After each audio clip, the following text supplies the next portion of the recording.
55 and up. I'm just getting in my chair. You know what I just realized? We can probably even do it besides... Hold on, I'm touching the mic for a bit. Maybe 55 and up doesn't mean to be an age. It could be 55 in terms of driving. Like 55 and up speed limit. We gotta think. Let's think of one more, and then we can go into that scary movie topic. Oh, you remember that what was that stupid music video song that was like, my IQ Swifty 5 Swifty. There's like a YouTube video like in the early mid 2000s, and it was like Swifty 5. Is that high? 55 IQ? That's not high, right? No, it's not. That's low. That's low as can be. I mean, I don't know. Low as it can be. I don't even know. Like, how do you think IQs are like subjective? Basically, like. Well, then you got, because like, believe it or not, I don't know if you know this, but John Lennon has a higher IQ than all the other Beatles. Not that higher than Einstein. Really? Yeah, it's freaking. And but I don't know. Some of his songs are hit and miss. He's really good at some songs. Some of these other songs is just like what's it called? All I want is the truth. Just give me the truth. Was he on his like speeding bullet to heaven vibe? Oh my god! Look, no, he's always been on this speeding bullet to heaven. But the thing about him is that he gets very preachy. Sometimes it's very hit or miss, just like all the other Beatles songs. Sadly. What's the other one that I thought was really cheesy? I'm not a huge Beatles fan, but I remember in middle school, I used to think the George Harrison song, what's it? Got My Mind Set on You. He's like, I got my mind set on you. I got my mind set on you. And it's like obviously a solo project. Yeah, I was about to say, because I never heard about that. It's gonna take money. Yeah, that song. I used to think it was good in like 7th grade, and then I was like, obviously my music taste in middle school was dog shit. So dang, what was your music? What was your music taste? My music taste in middle school was, I think it was starting out with classic rock.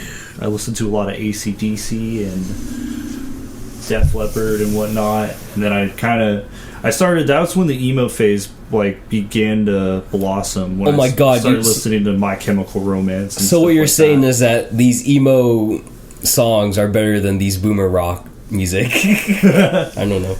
Well, I still remember the day because like I remember this one day where I showed my dad My Chemical Romance because this was during the Bright House days before Spectrum became a thing in Florida. Oh my god, I forgot about Bright House. Are they even still around? What happened?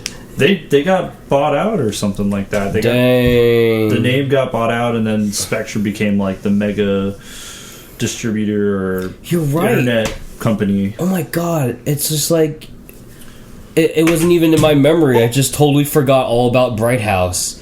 I still remember the commercials, and it was like, that's like really vintage commercials. Right. I think it was like a Christmas one where they were like going through the neighborhood and all the houses are being lit up. Oh my god, it's like a creepypasta. You watch this where it's like, oh my god, you remember that cartoon, and you just forget about it. Sometimes Melody and I, well, like, she's got me hooked on it, but every now and then, like, if we're like getting tired and like we don't know what to watch, we'll just put on like 90s commercials. You know, it's like someone recorded it on their VHS and somehow archived it, which is really cool because it really feels obviously nostalgic, but it like unlocks memories in your brain. You're like, oh fuck, I totally forgot about this commercial about Reese's Puffs or some random like sock and boppers or any sort of like childhood knack. What was I gonna say? Oh, back to the Skinamarink though. All right, me and Liam just showed me.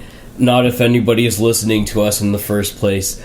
I don't know. Maybe that's some Asian guy from. Never mind. Some Asian guy. He's a real one. Yeah. Liam was showing me this movie that was like Paranormal Activity, but like a true successor to it. Is that how you would say it? In terms of not only its scariness, but its budget too. In fact, the budget looked like it was like 1/3 of the Paranormal Activity budget, and it was just as scary. Well, what's cool to me off the bat about Skinamarink was that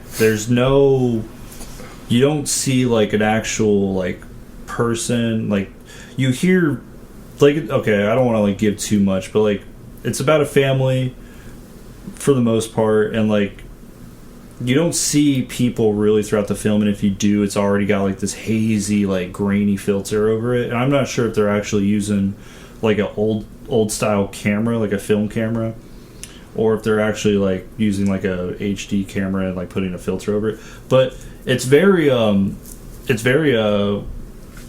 hypnotizing and like hallucinogenic in a way, because when I watched it, it's so not underdeveloped, what's the proper word, underexposed is the word, where like every shot is purposely like dark, and like it's like you're walking through your house in the dark and you're like too lazy to turn the light on, or maybe you don't want to wake someone up, but like if you're like trying to walk through your house with the most minimal lighting whatsoever, it's like watching that, and it's all still shots. There's no like, there's like, in the whole hour and a half long film, there's like maybe like 3 or 4 shots where it's actually like a camera moving, but like most of the time it's just still shots. And that's cool you picked that. I didn't even pick that out. I didn't even recognize that until you said that.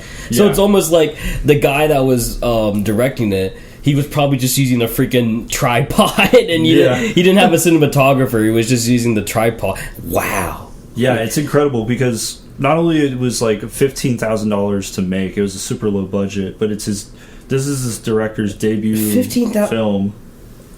I'm trying to think, what would they use that? Maybe the 15,000 in terms of like, I don't know, the publishing, or I don't know what the freaking. Well, at the very beginning of the film, actually, he said something about, because the cartoons that you see in the trailer, it plays on this TV in the film throughout the whole movie. Oh, God. And what's cool about it is like, the very beginning he says these are it's like copyright free cartoon, or not cartoons, but copyright free, like to the public domain, so he could use it freely. And that was really cool.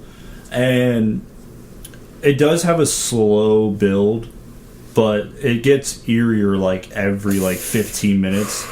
And I like, there's definitely some pop-ups, but it's not like your average scary pop-ups where you can kind of tell when like the music stops and then they're like, oh, we're fine, and then like, something happens. But like, what I thought I really enjoyed about Skinamarink is like, you never know when something scary is going to come up. Mm-hmm. Like, legitimately, the element of surprise is always like, you think it's around the corner, but it's still like building and building and building, and then you're just immersed in this world, and like you're hypnotized by it. And that's what I really love. Yeah, it was very hypnotizing just looking at the trailer. And I get what you mean by like you know, like a freaking podcast. Our podcast is going to last an hour long, and it's almost like this horror movie. It's like telling you, hey, you can do a 3 like, you know, this like add on to I feel like there's some weird subconscious thing in your head where it's just like, all right, we're 20 minutes into the movie, here comes a scary thing. But that one was just like, no, we're gonna freaking screw around and throw the scariness in a freaking roll of a dice. I think also I was looking into it online, and I guess they just threw it in the theaters for one weekend to see how well it does. What the fudge nipple? So I don't Could you imagine it turn into Paranormal Activity and they start selling out? I hope that's not the case. I don't think so. I think it's like a one and done deal kind of story. Yeah, it's because the director originally made like a 30-minute like a miniature version of the film on YouTube. Yeah, there's a whole like 28-minute. I didn't watch it yet, but it's like obviously a more like raw cut. Like, it's same style, same story, but I'm guessing he wanted to do like a full feature length for his debut, and that's what's really cool to me about it. I think I would love to see more, because like people are classifying it as an experimental horror film, and I would agree. I'd say it's definitely, it doesn't follow the tropes of like scary movies, and like the sound design is super eerie. It's very like you hear like you know how like the vinyl, like the hiss sound. You hear that throughout the entire film, with the graininess of the film being like portrayed. There's like the colors too. Like, there's very minimal colors. Like, the only colors you see is like this kid's Legos or whatever, and then Dang, that's cool. You can pick that out. I didn't even pick that out. The biggest thing that really stood out to me is how claustrophobic it felt. It felt very claustrophobic. Ugh. Yeah, and then there's parts where the audio is so poor that like they put there's very little subtitles in the film. Ugh. So like only for the parts that are hard to tell what they're saying, they'll put it up. And like it adds to the eeriness for some reason. I mean, obviously purposely, but yeah, I definitely would recommend it for anyone that's like a fan of horror or what's funny is that like, Paranormal Activity had characters, it had dialogue. Now this one is just like barely dialogue, barely showing the house. And I'm thinking to myself, what's going to be the successor to that film?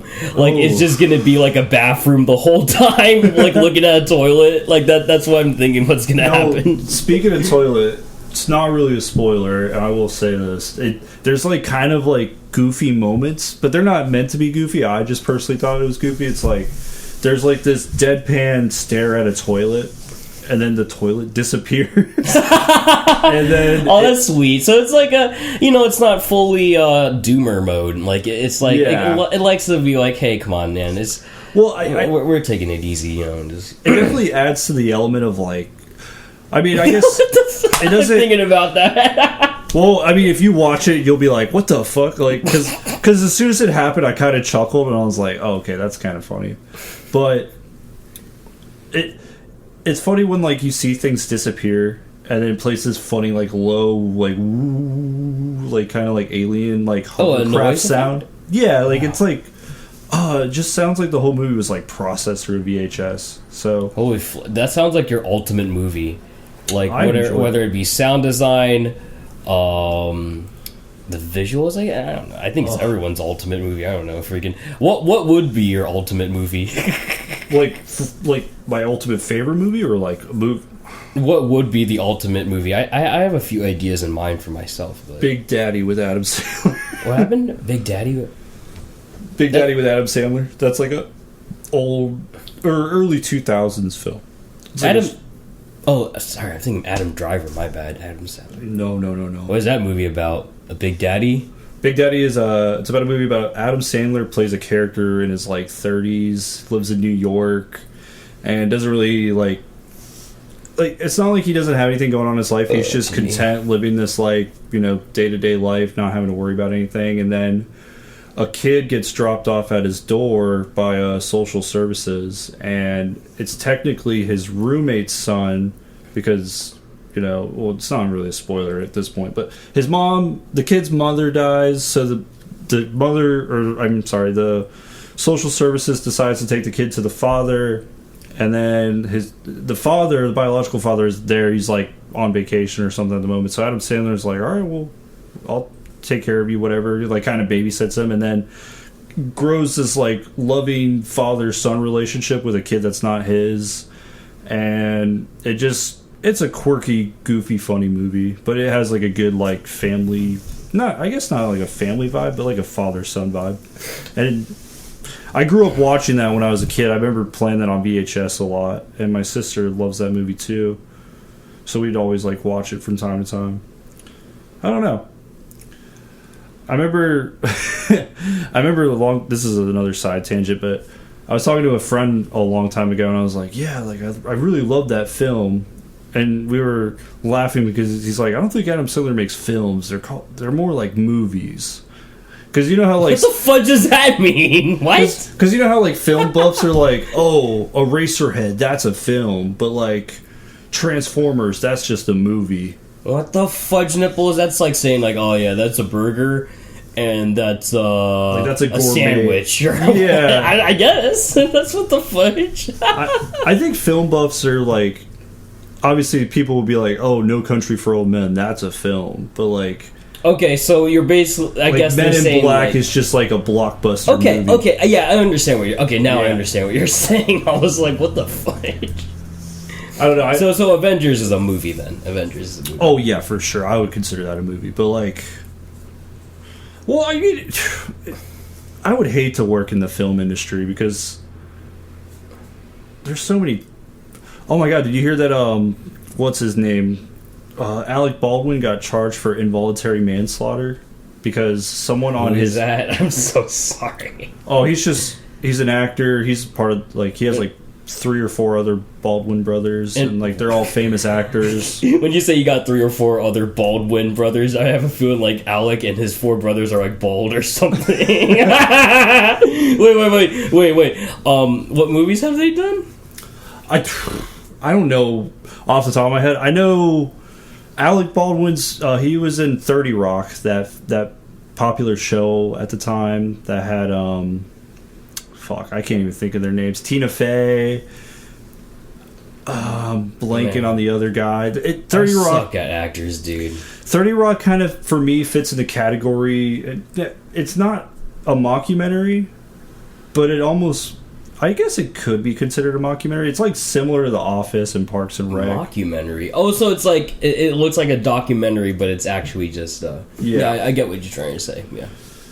But I don't know where I was going. Oh yeah, Alec Baldwin. So long story short, he was filming a movie, and apparently there's like a scene that someone was getting shot, and the gun didn't have blanks in it. It had real live action bullets in it. Oh shoot. And so I guess they were doing like a test, like testing or whatever. Oh my god. And one of the like oh, that sounds horrible. I could be wrong, so don't quote me on this, but it was one of the workers, one of the like people on set got shot with a live bullet and passed away sadly. Oh, just one dude. Oh, there's a woman, I think, actually. Okay, I thought what would happen is that like there was a scene where they have to shoot a bunch of people, and then that's what I was getting. I was getting really freaked out, and I was like, oh my god, that sounds horrible. No, I think it's I think because like they're on set for making a movie, and Alec Baldwin's the director or something. I'm just gonna put on some background vibes, like New York in the 30s or something. But for the other Baldwin brothers, there's the Fred Flintstone movie where one of the other Baldwin brothers plays the other character. Stop giggling when you say these Baldwin brothers. It's just like they're a bunch of bald dudes or something. Because I don't know their background. I don't know how they look like. So I'm just thinking they're just a bunch of bald dudes and be like, hey, you want to shoot your movie? I'm going to shoot my movie too. You're bald. I don't know. Oh my god. Anyways, 50 Cent. No, not. And the 50s. Yeah, there we go. Just some 50s nuts. Why doesn't someone make a joke like that? It's like, hey man, you like hey man, what's your favorite decade? The 50s. What do you mean 50s nuts? I don't know why someone hasn't said that yet. I don't know. Well, we're trademarking that to our very, very large fan base out there. 50s nuts. Okay. Oh, shoot. They want us to subscribe there. I think me and Liam, we can just... what the fudge? I don't know why I find this funny. Why does like the frame rate look like smooth for some reason? I know. Or maybe it's just sped up. Freaking Call of Duty, dude. Alright, there you go. There's New York. But, I had something. We were talking about Baldwin and the freaking... I thought that's what it was getting at. I was getting freaked out about that. That's because, like, I think the reason why I was getting freaked out is because you don't see that all the time. Yeah. I'm trying to think of the most weirdest manslaughter that would ever happen that we're just not accustomed to. Like, I don't know, freaking... Isn't that how Bruce Lee died, too? What? A similar situation. Oh my gosh. With a blink and a gun? I mean, a fake blink? No, yeah, I could be wrong on this, but if I remember right, it was Bruce Lee was filming a movie, and there's a part where he gets shot in the film or gets shot at, and then somehow the gun was loaded, and no one ever found out who loaded the gun, but sadly he got shot, and it's just like one of those tragic cases. And I think the same thing happened to his son, Brandon Lee, if I'm right. That's something I gotta look into because I don't know the full scoop or story really. But it's crazy how even like a full production movie set can even have like a terrible tragic accident happen. I mean, that's what happened with Apocalypse Now. You know that movie, right? Oh god, people were dying on that set, and it was like art imitates life, because it was like Vietnam shooting a movie about Vietnam. So it was like, didn't that movie take place 7 years after the Vietnam War? Yeah, like shortly after, because it was filmed in the 70s, and Vietnam War was like literally in the 60s area time.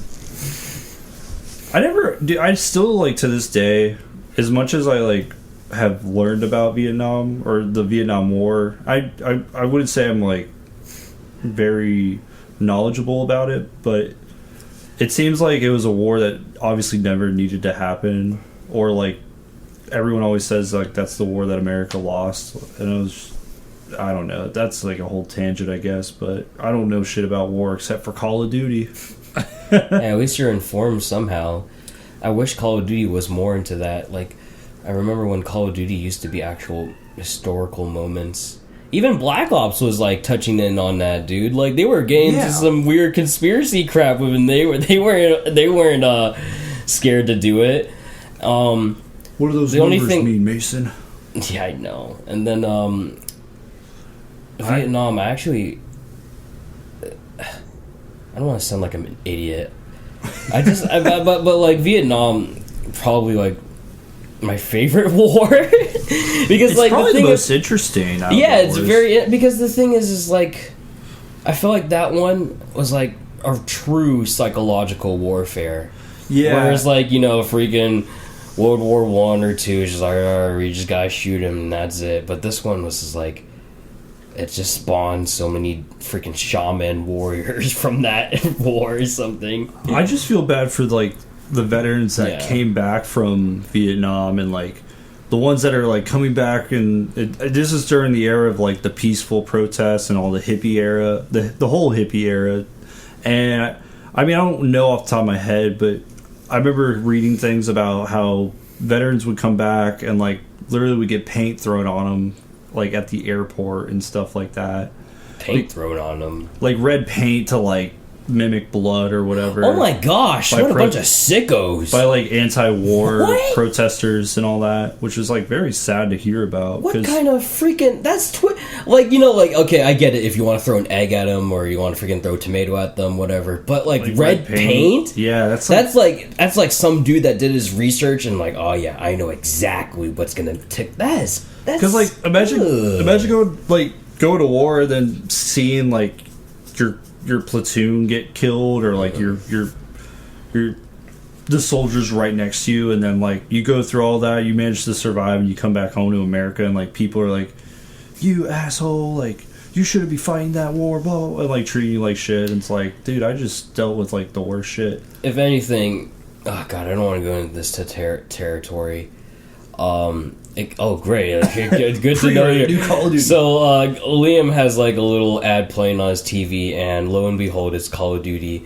Oh shoot, they're trying to advertise the Battle Pass. I bet if you didn't have the game, it would be telling you to buy the game. Oh, what the heck is this? Oh shoot, is this an A24 film? It's Geico, right?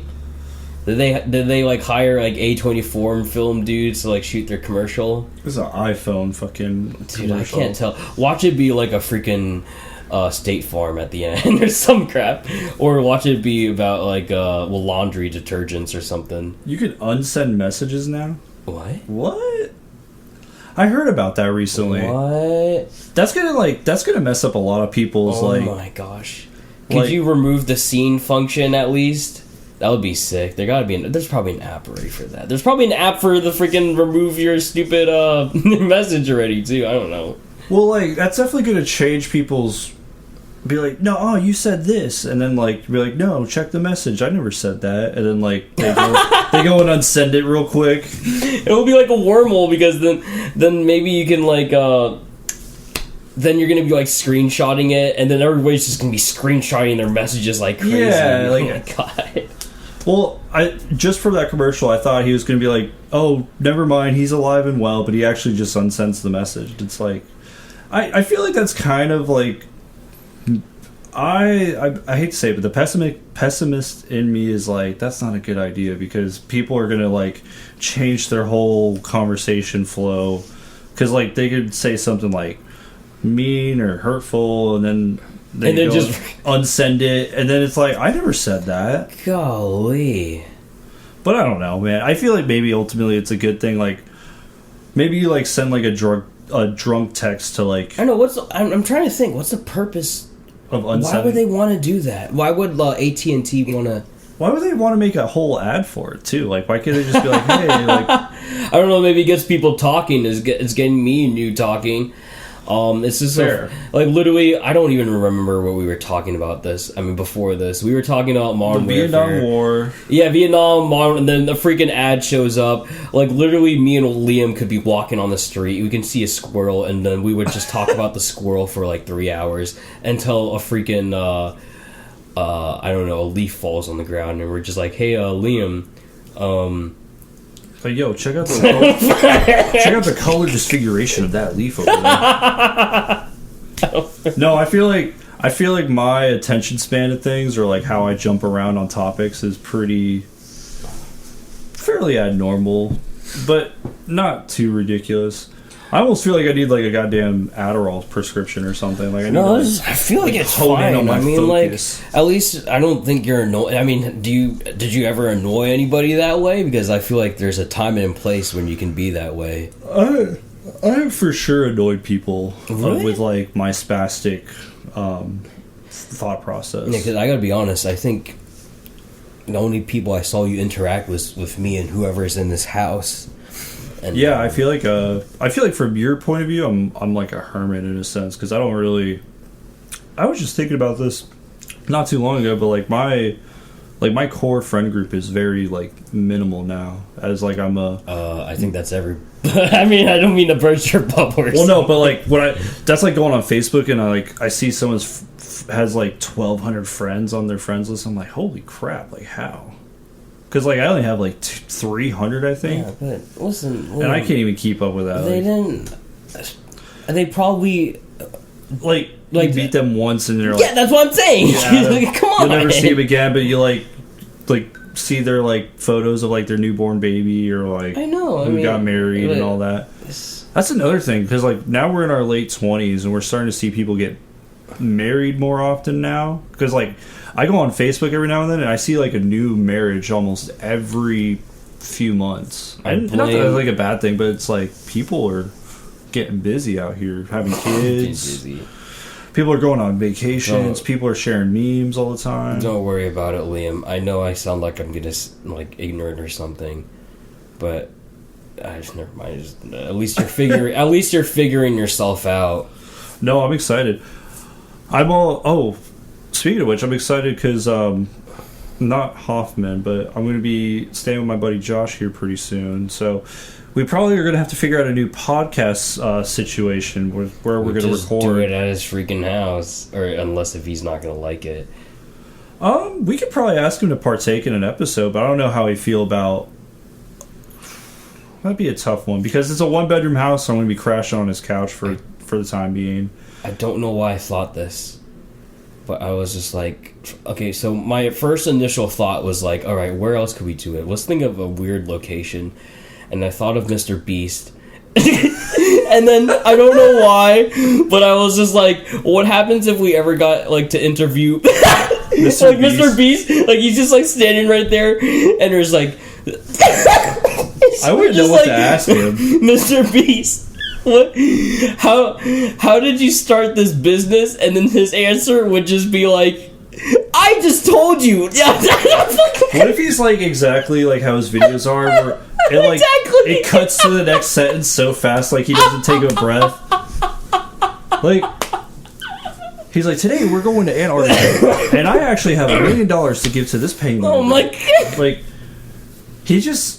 I don't know. I feel like money has a certain type of way for people where, like, once you reach this threshold where you don't have to worry about anything, your house is paid off, you just smile about everything in your life, which is, it's definitely commendable, but I think, dude... I want to see him cry one day. Just like one video he does, like the YouTube apology.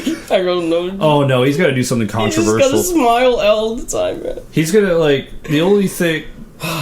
he's actually probably one of the smartest YouTubers, though, which... Like, I listened to part of his Joe Rogan interview. It wasn't... Oh, yeah, I think... Yeah, I know. I keep getting... Well, freaking like, spellbounded by that. I'm like, what the heck? what's crazy is that he like he didn't do it nefariously, but his mom like wanted him to go to college, and he was still obsessed with like this was in the very beginning when he was getting into YouTube, and like his first ever video is like him playing Minecraft and like doing like a Minecraft tutorial on something, and he got so like infatuated with the idea of like making YouTube videos that he was like a gamer YouTuber, and then became like a video game reviewer, and I think slowly he started building that momentum up, and then had the mass following of like kids, because he's got a very kid friendly YouTube channel, which definitely helps with like monetization or whatever.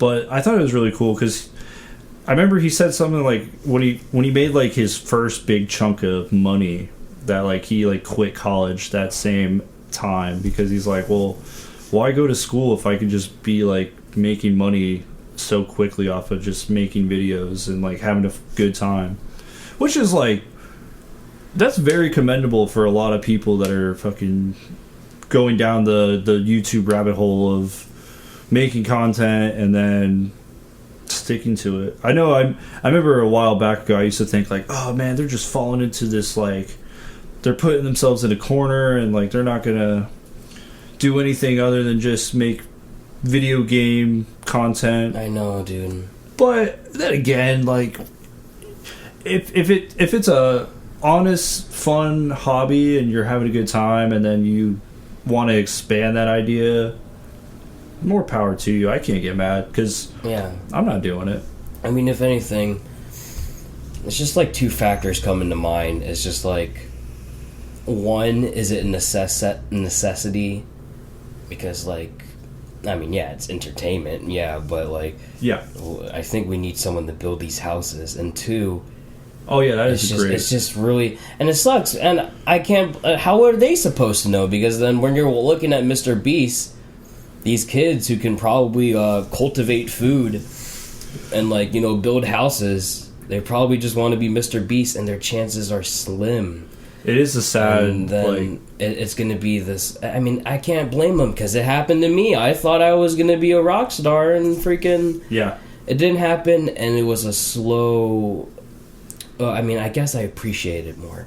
I appreciated doing something that was I don't know if teaching music is a necessity, but it's a more necessity of jumping in front of people and spouting out my songs in front of them. So I feel like if I was ever a YouTuber, I feel like I would have sold out if I started saying, don't forget to hit that like and subscribe button. Because for some reason to me, I feel like that's when I'm like, it makes me not want to subscribe to you. I know, dude. Like, just we can figure it out, man. Come on. I know. It's like, what, do I need a tutorial on like how to like how to watch content on YouTube? Like, and then they go a step further, like hit the bell as well. So every time I post, you'll get a notification. It's like, no, like I'm working right now. I'll watch this later, or specifically the watch later segment on YouTube is I have like 800 videos in my watch later. Because I'll always be like, oh, that's interesting, I'll check that out. And then I never get back to it. It's almost like a weird irony to it, because the videos that I do want to... Never mind. I'm just saying, it's almost like that watch now button is somehow magically a never watch again button. Yeah, exactly. I try to categorize what I find interesting at the moment. Maybe I overanalyze when I'm like, oh, what is this 7-minute video worth my time? Well, thank goodness. I'm glad you think that way, Liam. I mean, I don't mean to say that, but like we're falling into like the new age where, like, you told me this like a year ago. You're like, everything's getting crunched down to shorter like attention spans, where it's like that's what Earl said. Like, music's becoming like 4 minutes to 3 minutes, and now like rappers are at the 2-minute mark. Where it's like, if I can make a banger in 2 minutes, then like that's perfect. Because then that's literally like TikTok. You could record a whole minute on there, so like that's half a song for people, and then they can coerce their own whole like life story in a whole like minute TikTok, or like whatever they're trying to talk about. The thing that stings is just like, how are we supposed to know? I mean, is that a good thing or a bad thing? Because like even the freaking it's not just the songs, it's the videos too. These memes are freaking 20 seconds and fast. Yeah, memes. It's like you almost like you get news through memes. Yeah. And like, I mean, it's better than anything else. I mean, like, I feel I've just realized this too, but I also heard it through a podcast that made me realize it, that I get my news the best way through like Twitter or like through like memes or someone's like commentary on like what's going on in pop culture or whatever. I never like follow like the Washington Post or like the New York Post or like any of these like actual mainstream news articles. I know I really want to start doing that. The only problem is sometimes I feel like it's one-sided, either too right, too left. I guess you can always start with like C-SPAN, I think, because they're very central, or whatever they call it. I'm a centrist. C-SPAN needs to step up their video quality. I feel like it's always like outdated video cameras that they're using. Oh my god, that's the Twin Towers before obviously the obvious date. What? Did you watch? Oh, you probably would get a kick out of this documentary, but it's called "This Place Rules" by Andrew Callahan. This Place Rules. Yeah, Andrew Callahan. He started the No All Gas No Brakes, Channel 5, that whole YouTube series where he just like does these wild interviews with like just random people on the street or go into like events around the country. But he made this YouTube. It took him 2 years to make this HBO documentary, and it just came out like very end of December, so not even like a whole month ago yet. And it takes place, it shows all the build up to January 6th, the Capitol riot, and it's just so insane how people are and like how invested they get in politics and all that.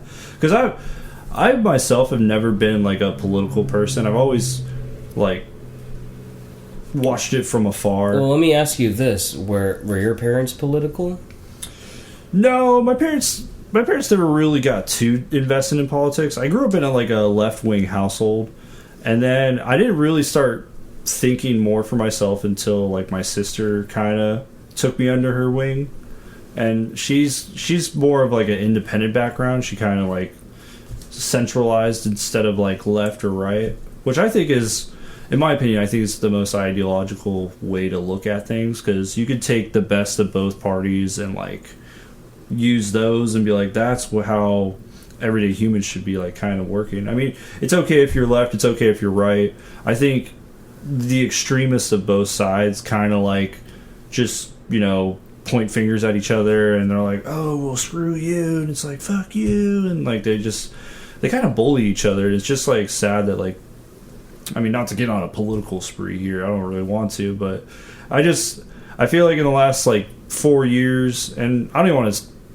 this is a hot take, but I don't want to fully blame this on Donald Trump. I just want to say it's like everyone is just like eager to point the finger at the person and be like, you're wrong, you screwed up. I don't know, it doesn't even matter, because like, you know what, I never even voted, so I have no say in politics. I'm not a registered voter, so sorry, family. I know my sister wants me to vote. I did. The only person I did vote for was Bernard Sanders. Who? Bernie Sanders. Oh shoot, that's his full name? No, I don't know if that's his full name, but Bernie Sanders. I remember my sister woke me up, and this is when I was living in Minnesota at the time, and it was for the primaries, and we went there, got my little I voted sticker, wore it for like half the day until it fell off or whatever, and then it fell off. Something like, I can't remember. I don't know. I think voting's a little like cringe in my opinion. I just feel like it's like, I hate to sound like a freaking millennial, but I'm like, does my vote even matter? I know, and I feel the only thing that sucks is I feel like something in my soul gets taken away, because you can keep it a secret, but it's just like, there's some times where even like when I'm teaching students, I can keep my mouth shut about it, but just being in the proximity, like, I have my ideals, whatever. I don't want to say what they are, but right, when I'm in these specific proximities, it's like a freaking, was it Scarface? It's like you can see it in people's eyes, like the eyes, they don't lie. That's a film. And I just recently watched that. I get so scared because it's just like I just want to keep peace, dude. But I feel like these people can see it in my eyes. It's like, Mm-hmm. Yeah, I know what your ideals are. I know what your. It just sucks. I mean, like, it's bad when you see like the F Joe Biden and like when people have like the freaking flags on their trucks or whatever, and like by all means, it's just like I definitely believe in the idea of like freedom of speech. And I think the best way to approach speech is like with correct speech. Like if someone's incorrect, the best way, like, don't censor them or cancel them, like just correct their behavior in a way, or like try to like bring it to them in a way that they'll understand, or like compromise, or even agree to disagree. Like, no, you are absolutely, and it's tough because like I feel like they don't teach you that in school, believe it or not. No, and yeah. It's just like, no, I totally understand what you're trying to say. It's almost like you have to be like indirect with them, almost. Yeah. That's tough. And it sucks because, man, I'm guilty of it too. Like, I was in Red Robin. Someone was asking, okay, they were asking me, is there a problem?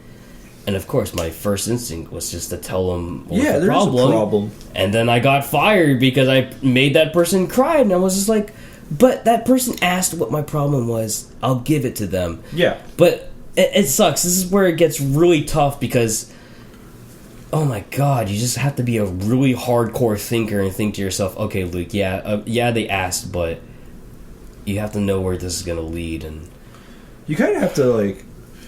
It's tough too, because like you kind of have to like approach things in a very unbiased manner a lot of the time, and like you're not trying to step on anyone's beliefs or like political backgrounds or anything. Like, yeah, it's so easy to make fun of either the left or the right, but like you're not trying to like make them feel bad for what they believe in. I mean, I know there's extremists out there that love that, like. I know one of my friends, I laughed so hard when I saw this, but his dad had a coffee mug and it said like liberal tears on the side, and I was like you paid for this? Like, and no shade, I just thought it was funny. Like, I think it's funny how people get invested in like the propaganda that's behind like the politics, and I think it takes away from us actually making legitimate progression. Yes, you're... No. I totally feel that. I'm sorry. And if I had to elaborate on that... Oh, God. It sounds like a lot of destroying and a lot less creating. That's just my spiel. Yeah. I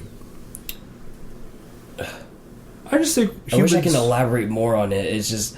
Whatever you said definitely just clicked with me. Absolutely clicked with me. I just think as humans, man, we just have a fraction of time on this freaking planet, and even then this planet has a due date eventually of like its expiration.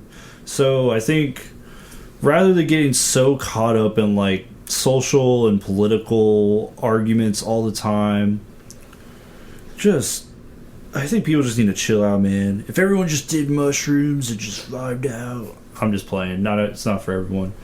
Don't take that seriously, kids. Don't try this at home. Go to a friend's just take house. mushrooms and freaking Mario, dude. Let Mario take all the shrooms for you guys. Come on. Oh my god, Mario! I'm wondering how that's gonna go. I'm excited for the new Barbie film. Actually, Did you see? I didn't see. I saw the teaser trailer. I actually wanted to tell you about because that. It was a Space Odyssey reference, right? That's so. I thought it was like. I love that. I thought it was like a touch cringy, but like. And it's rated R, right? I don't know. For a Barbie movie, I would guess PG-13. Really? I don't know if they're gonna get like R, right? They were just like, you know what? Everyone who played with freaking Barbies, they're all grown up. Nobody wants to play with Barbies anymore. They want to play with freaking what do kids play with nowadays? They play fidget spinners or something. I bought a fidget spinner for the first time in California, and I thought it was like probably like 5 months after the first wave of fidget spinners. And we got to California, and It was at Santa Monica Pier. I remember there was like some like little vendor. This guy was just selling fidget spinners, and it was like one for $5. And I was like, all right, cool. And I bought it, and I played with it like the whole time I was there. God, you're making me want to get a fidget spinner right now. I have one somewhere deep in really? the catacombs of my I closet. need a fidget spinner. I remember I used to work at this restaurant, and this kid left his fidget spinner behind. Oh, God. And they like left completely, and like he forgot his fidget spinner, and I was like, oh cool, this is neat. And they never came back, so I was pretty stoked about that. And I remember it was like a nicer one too, it wasn't like a cheap one, which is weird too, because like the companies that invested in fidget spinners, they made like these like really cool metal ones and all that, and like it was just like another like kid phase that just died out in like after a year it was like around. I don't know. What's another thing that was like popular for like a minute and now it's gone? I wonder why that stuff happens. I think it's a craze. I don't know. And then actually, speaking of fidget spinners, they made like the fidget cube where it like had like it was like an actual pops, right? What? The bubble pops. Or those were all. Yeah, that's similar. Yeah, that's another thing that was. You don't see too much of now, but like it was very popular with like young kids. Because I remember my brother actually really liked it, and I remember having one on my keychain for like a couple months when I was like just before I met you. What I'm trying to think is like what really makes something sustain itself. Like some of these things like kind of like die down really quickly. Like, I guess what it is just like Fortnite. You know, they freaking keep adding every single freaking skin into, and then I think that's why Fortnite is. That why you think Fortnite's still relevant? I think Fortnite is relevant. It's probably not at its peak anymore. I would say like maybe a couple years ago is at its like highest, but it's still in like probably like the top 10 most played games, or like probably has like a lot of the like servers stacked up with kids. It's just like a very simple, easy to play game, and I think that's what helps because you can hop in with very little like third person shooter experience, or even a shooting game in general. Like it's fun, it's cartoony. I think it's funny when like parents are like, I don't want my kid playing that, but it's like it doesn't. Why? What's wrong with it? I mean, yeah, you're shooting things, but it's so colorful and it's so. I think it's just because of guns and all that, but like it's not even real guns. It's like you see how the freaking guns look like. They look like god dang freaking like a water gun or like. Yeah, I'm trying to think of something weird that they would be using that's a gun. Like they probably use a banana with a scope on it. That's probably the best way to explain how their guns look. I mean, come on, dude. I think Fortnite is freaking Fortnite. I would say it's relevant because of all the partners that they've collected, like Star Wars and all the other movies that they've like worked with. Maybe that's what they did. I think they just forgot to make themselves a franchise. Like, because I hate to say this, but if fidget is that what they're called, fidget spinners? Mm-hmm. If fidget spinners really wanted to stay relevant, they had to make like a cartoon show.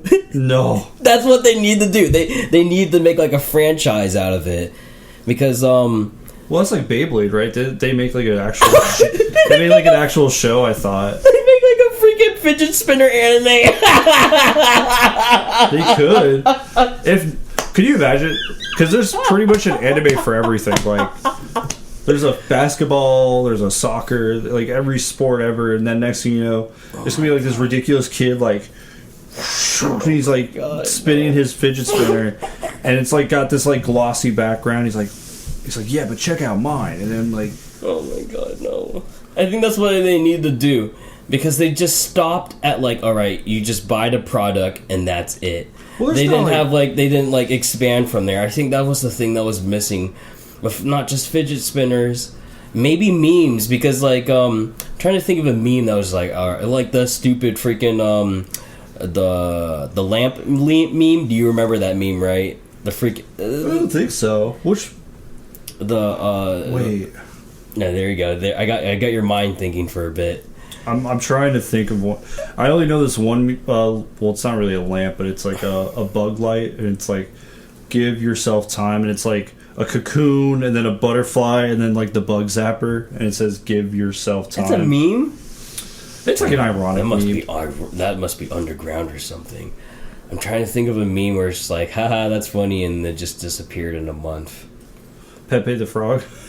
I mean, see that one was kind of like a politics. Well, it wasn't a franchise. It was almost like it was a mascot. So I guess you can say it was like a franchise. Could you copyright a meme? Like, how do you do that? How do you like? God, who knows now? It's probably like a wilderness out there. Josh has been sharing memes of like the 666 band memes, and they put watermarks and all that. Dude, they're just gonna freaking remove that crap and say like, "Hey, that's ours now." Like unsend watermark. Golly, it must be a wilderness out there. Good thing I'm not a meme maker, dude. I'd love to make me. I mean, I make memes for a wasted, but not. It's not like. Golly, I can imagine. I wonder if you can hire these people to make memes for you. You probably could. I think there's people that are like, oh my gosh. I feel like, well, if it wasn't for Instagram, I think people would not have made memes as much. And it's like, what do these memers even look like? That's what I've always wondered. Like, same with like YouTube commenters. I'm like, what do you guys look like? Because like you go on a random video and you scroll through like. Somehow, like 10 comments down, there's people arguing about whatever, and it's not even related to the actual YouTube video. Or I know, because like when I read these comments, I always think they have the same voice, the same. One of us. Funny. They sound like the robot from iRobot. Oh my God, Liam! I still laugh to this day about the AI movie. Which one? When artificial intelligence. Oh my God. When the freaking aliens come out and you were just like... You made that comment and it was like, alright, this is when Steven Spielberg was like, alright, hear me out, guys. Hear me out, guys. We got aliens. Steven Spielberg seems a little over the top because he's like, I just want to make that perfect movie moment. And for rightfully so, I can't name all the movies he's made. He said that in like interviews. I want to make that perfect movie. No, he just gives off the vibe. I think he actually got offered to do the first Harry Potter film, and then he declined it because a number of reasons I can't think of right off the top of my head. But what else did he do? Did he do Men in Black? No, he didn't do Men in Black. He did Super 8, right? Did you see that? No, he produced it. I think only produced it. Okay. What are you talking about? He made the freaking. Did he? He made E.T. Did he make Star Wars? He didn't make Star Wars. What am I talking about? No, he did. J.J. Abrams did the last Star Wars, I think. Yeah, he did E.T. E.T.'s a good movie. If you want my personal opinion, it's not my favorite, but I think it's the ultimate movie. And when I mean ultimate, it was a wholesome movie, and it was also like it made you laugh and it made you cry, and it was just very wholesome. And I think that was just the thing about it. And you want my personal opinion, Liam? Yeah. Did I say you want my personal Liam? No. You want my personal opinion, Liam? Like, literally look at every movie today, dude. Yeah. It's like try hard, edgy. They're almost getting to a point where like they're like, okay, we've done about everything we could do in a movie. How do we like make this one stand out? Yeah. But then there's also like movies that come out that look like they should have came out in 2009. Really? Not like video quality, but like story, the style of it. Yeah. But I mean, I guess that's based on like the creative process and how they want their movie to look. But I think what we need. I'm sorry if I'm just kind of asserting my. No, put it out. It's just like I don't know. I mean it. Like all these movies have been so try hard, edgy lately, and we just need like a freaking Goonies movie or something. Where it's just I think they're making a second Goonies. Wait a minute. I think. Yo, that's a good movie. Goonies. Yeah. I still haven't. All I remember is that I saw it on TV and I was like, "Why are these kids cursing?" I was like, "What the heck? You guys are so what? How are these kids saying all these curse words? The freaking director made them. What the heck?" I loved that movie as a kid. I think that's the next step. If A24 really wants to step up their game, they got to make like a true wholesome, like even the music too. Yeah, they got to have like the orchestra. Like Like, you hear these movie soundtracks nowadays, right? They're not even orchestras anymore. They're just freaking... Like, it's not even the orchestras trailers anymore. Like a good example is, like, Tom and Jerry, right? Mm-hmm. That stuff was, like, pure orchestra. And it was even linked up with the freaking animation. Now it's just, like... Alright. Well, they just, like... It seems like rinse and repeat with, like, with scoring movies now.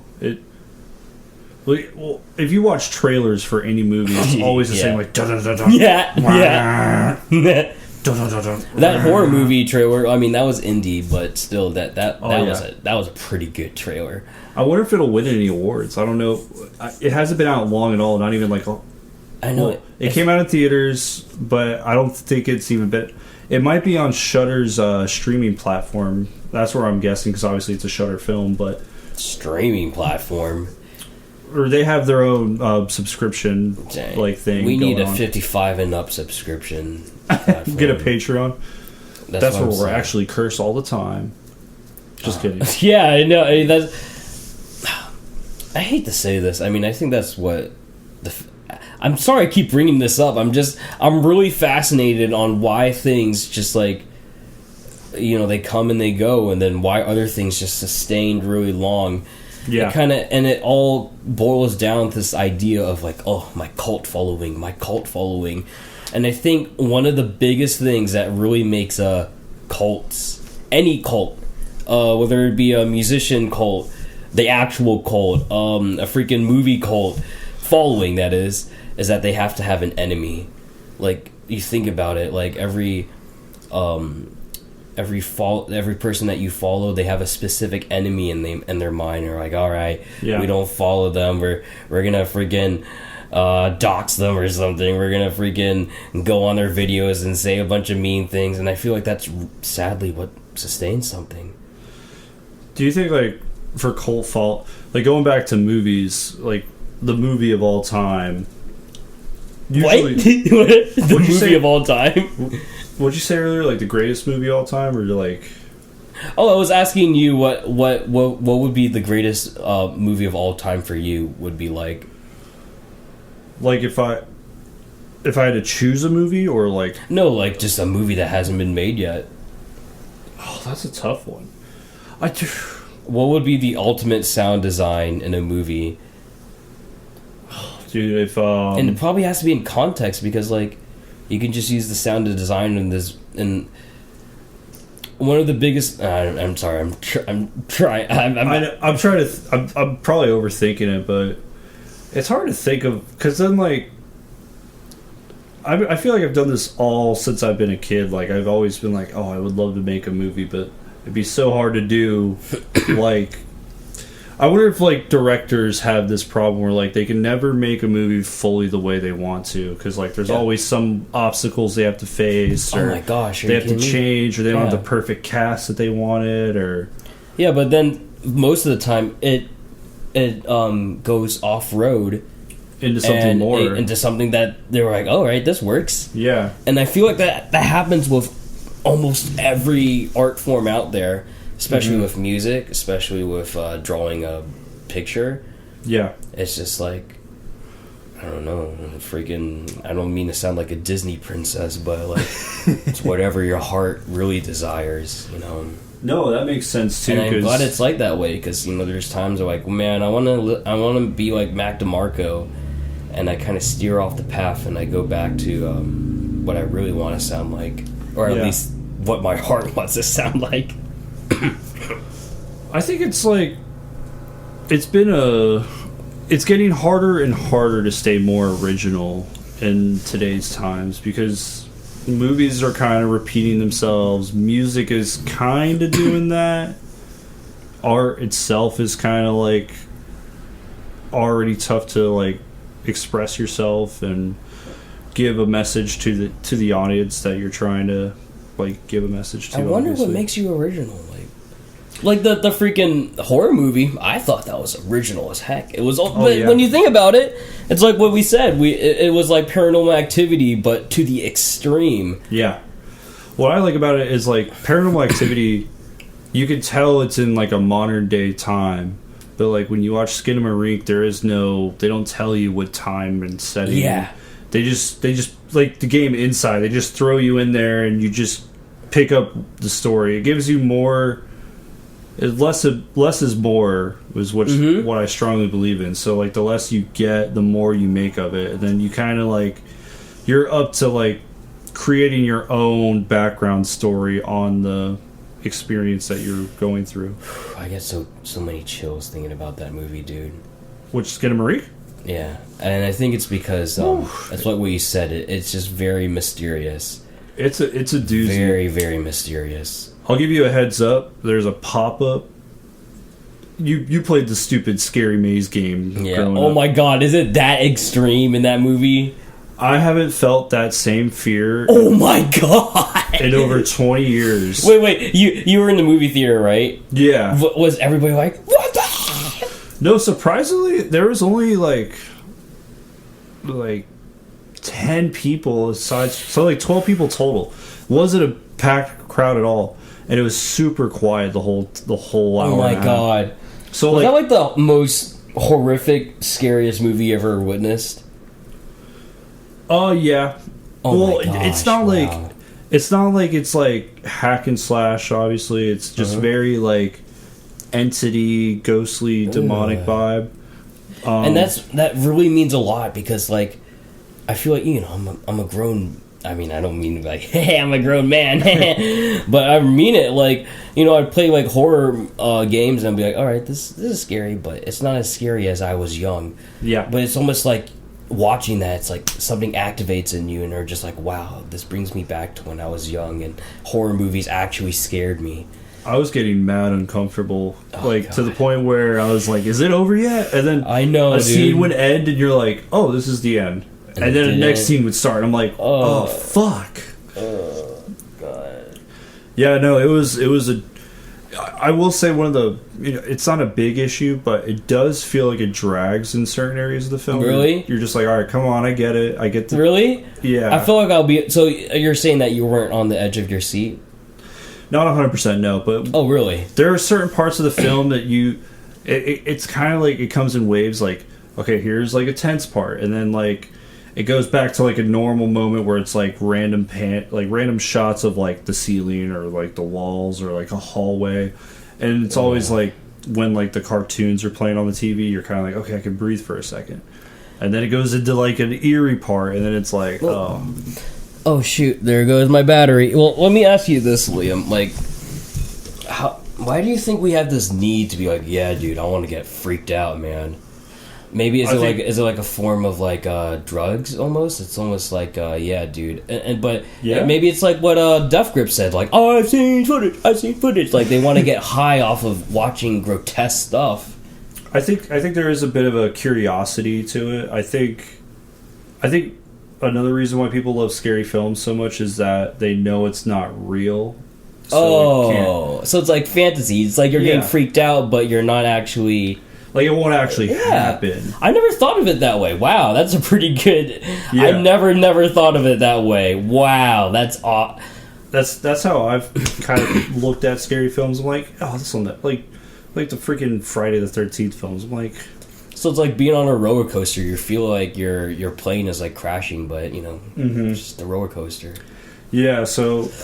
it's easier for me because I can kind of, like, separate the movie... to like, well, I mean, obviously anyone can too, God. But and then it gets me thinking. Like, I think the ultimate horror movie that someone can do is that like they make the production very, very like they don't show any behind the scenes. They don't confirm anything that it was a movie, and it's just like that would be the ultimate scariest horror movie ever. Like, they don't... The name of the director is missing. Oh, my God. I'm just thinking about it. Well, yeah, less is more, because then you're like, well, who made it? Where'd it come from? Is this real? That would be... I think that's the ultimate horror movie someone can ever do. Oh, God. Like, at least this, like, you know some background, like, the dude, he had a budget, he's just a dude, he's just... And it's just like, okay, that's all right, so it's not real. But if it was just like, it just spawned out of nowhere. Oh, God. I don't like that, man. I don't think that would be the ultimate horror movie. Oh, my God. Yeah. There's like that new horror movie that's coming out in April. It's like a continuation of the Evil Dead series. And Evil Dead's like the classic, like, like one of the classic zombie films. And it's like, I don't know if it's like a continuation of the family, or like, I don't know if it's like a new family, but like the mom is like possessed or whatever, and she's like terrorizing her family in the film. I don't know if you saw the trailer recently. It's a tad bit cheesy, but it looks good because like they kind of like purposely put that cheese in their films. So I don't know. I think they purposely put cheese. Yeah, they just put cheese all throughout the film. Like, I don't know, man. Like, horror films, I used to love them as a kid. Like, I still love Stephen King's It with Pennywise the Clown. Even though I'm not like, I don't have like, I don't know what it is. Clownphobia. I don't mean either. I'm like, what? Okay, sure, dude. I think I just liked it because it was a good story. Even though like Stephen King's written some scary ass stories, I feel like he's not like Skinamarink just puts all of his. I mean, I guess he's never written the movies. He's obviously written the books, but I feel like I've never fully been scared of a Stephen King movie. I'm always like, I know what's going to happen. Are we coming close to the end? Yeah, the battery. No, my thing is that if it runs out of battery, it might. We'll see you guys later. Yep. Next time.